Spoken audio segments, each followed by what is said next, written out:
ठीक हुआ ससुरा, नहीं तो बहुत लंबा लंबा था सर डायनासोर। ये हम क्लास लेते तो नीचे से आके खा जाता है यहाँ से। कौन क्लास ले रहा है इसे? नासा वाला बताया सब कि ये क्या है, बहुत रोशनी आएगी। तो भारत की मीडिया वाले को जनबे करते हैं, कह दिया कि रातें नहीं होगा।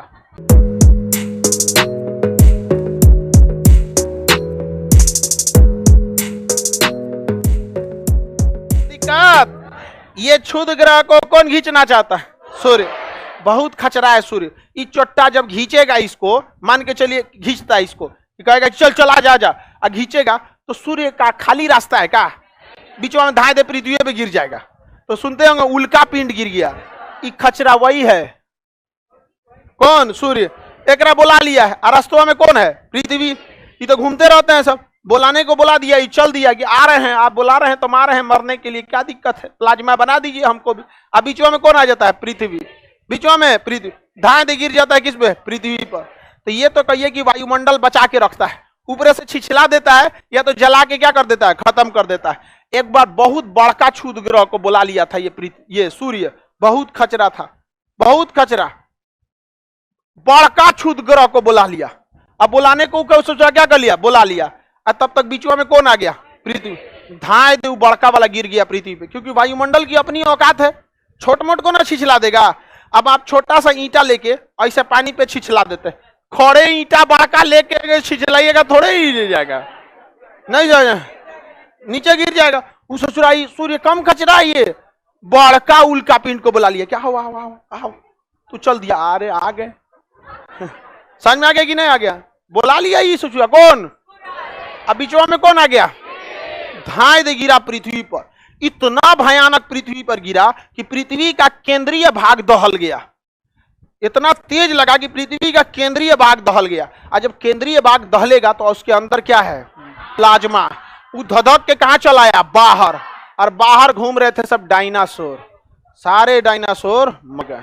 ठीक हुआ ससुरा, नहीं तो बहुत लंबा लंबा था सर डायनासोर। ये हम क्लास लेते तो नीचे से आके खा जाता है यहाँ से। कौन क्लास ले रहा है इसे? चलो समझ में आ गया कि नहीं आ गया? हाँ, सबको खा जाता, हम लोग को खा लेता। तो खैर हम लोग बूढ़ आग हो गए, लोग जल्दी मांस गलेगा नहीं हम लोग का। ठीक हुआ कि नहीं हुआ? बताओ बाबू, अगर ये नहीं घींचता तो दिक्कत हो जाता कि नहीं हो जाता? ये बहुत खचरा है ये सूर्य। डेली 30-40 को घींचते रहता है डेली। और हमारे पृथ्वी पर डेली ये क्षुद्र ग्रह गिर रहे हैं सब, डेली गिर रहे हैं सब। 40-50 ठो डेली गिरता है। 2017 में एक ही बार 600 को घींच लिया था। तो नासा वाला बताया सब कि ये क्या है, बहुत रोशनी आएगी। तो भारत की मीडिया वाले को जनबे करते हैं, कह दिया कि रातें नहीं होगा। अरे चोट्टा कहीं का, अरे ज्यादा क्षुद्र ग्रह को खींच लेगा तो ऊपर जलेगा तो रोशनी दिखेगा। समझ में आ गई? नहीं? हालांकि वो जल के तुरंत खत्म हो जाता है, जिसे टूटता हुआ तारा कहते हैं। वो टूटता हुआ तारा नहीं है, वायुमंडल नहीं रहता ना तो आप ही को तोड़ देता। वो टूटता हुआ तारा नहीं है, वो हमारे वायुमंडल का इतनी सुरक्षा है कि जैसे यहाँ कोई आता है वो वायुमंडल में ही जल के खत्म हो जाता है। जब तक जलता है तब तक ही क्या होता है? दिखाई देता है। और हम लोग कहते हैं टूटता हुआ तारा है। तो मन्नत मांगता है सब, बहुत दिन से पीछे पड़े हैं, यही सब मन्नतें मांगता है सब तुम लोग। हद तो तब हो जाता है कि भगवान से भी मांगता है सब। बता भगवान कितना गरियाता होगा। अरे चोट्टा कहीं का, हम पहले से सबका सेटिंग कर चुके हैं और तुम बीच में तुम उसका सर्किट दूसरा तोड़ के बनाने वाला। समझ में आ गया कि नहीं आ गया? बहुत गुस्सियाते होंगे। देखो ये देखो ये कौन पड़ोसी वाला है। आगे बढ़े, किसी को दिक्कत? बताइए सूर्य साई है कि खचरा है? हम जिंदा हैं इसके लिए बहुत बड़ा थैंक यू बोलना पड़ेगा बृहस्पति को। बृहस्पति इन क्षुद्र ग्रहों के करीब है। करीब होने की वजह से इसका गुरुत्वाकर्षण कम होने के बावजूद सूर्य से ज्यादा हो जाता है कि सूर्य बहुत ज्यादा दूरी पे है, खींच नहीं पाता है। और ये क्या करता है? खींच देता है। बीपीएससी क्वेश्चन पूछा था कि वैक्यूम क्लीनर किसे कहते हैं? बृहस्पति। वैक्यूम क्लीनर एक मशीन होता है जो खींचता है किसी चीजों को। क्या करता है? खींचता है। तो गाड़ी वगैरह जो होता है ना, उसमें सीट उठ के नीचे झाड़ू नहीं मार सकते हैं, कंजस्टेड रहता है 4 व्हीलर की गाड़ी वगैरह में। तो वैक्यूम क्लीनर रहता है, उससे हवा को क्या करता है? वापस खींचता है। क्या करेगा? खींचेगा। तो जितना धूल करता है क्या कर लेगा? खींच लेगा। तो वैक्यूम क्लीनर, हम जिंदा हैं इसमें बृहस्पति का बहुत बड़ा योगदान। 12 साल लगता है बृहस्पति को एक सूर्य का चक्कर लगाने में।